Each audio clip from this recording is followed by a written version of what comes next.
Practice kayo bukas. Opo. Baka maulan ng kaang.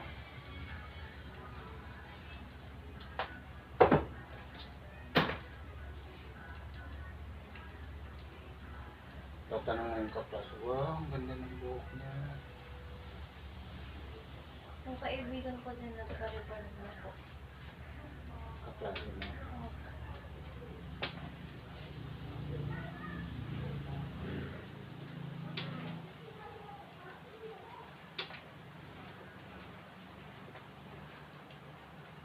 Masakit na daw po kapag pinlash na kasi ang hanggang ano daw. Yung anit, Opo. bawal naman yung ganun.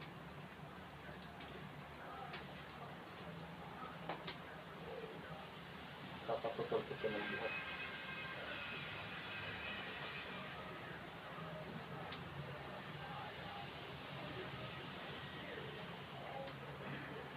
Bigyan niya nga po agad ng headband eh. Bakit? Hindi ko po ano sa kanya. Kaya po. Sabi po nung kaklase kong nagparipag na dati po ano po sabi. Daw po hindi daw po nilalagyan ng headband. Pumangit ba? Pangit ang buhok niya. Para po siya nag-ano ulit. Yung umusbong. Opo.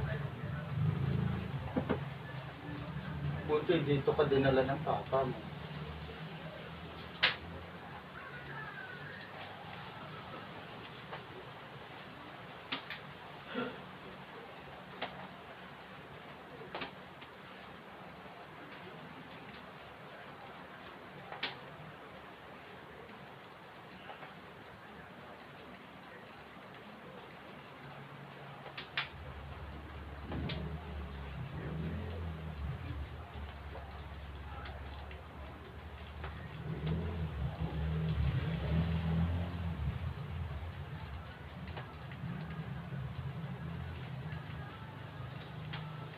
Kailan na po nga katagal nagkagalan niya?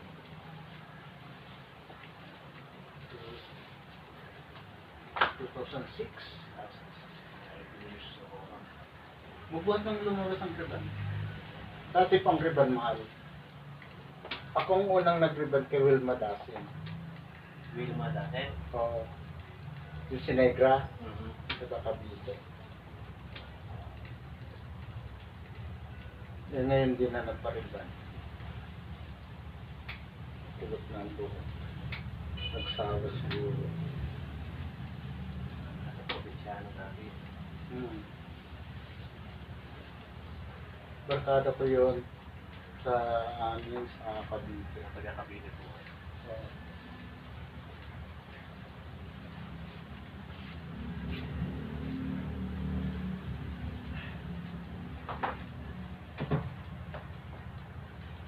Ganyan ba?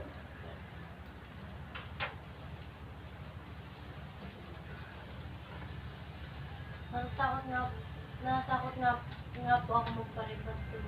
Kasi po, yung kaibigan ko po na dati nagparipad, kayo po yung buhok niya, dry na dry. May technique din. Kaya lang minsan pag oras ang kulang, pag hindi sila, kapag ang riban, hindi parehas ang oras, plancha tsaka yung pag-ano ng gamot, may hilaw talaga. Pero kapag level, ang ano ng buhok niya, pakakaluto, tsaka ano, okay lang yan. Ikaw nakababad ka isang oras. Kailangan plancha mo rin pang malakasan. Kailangan lahat ng ilalagay sa buhok. Ano?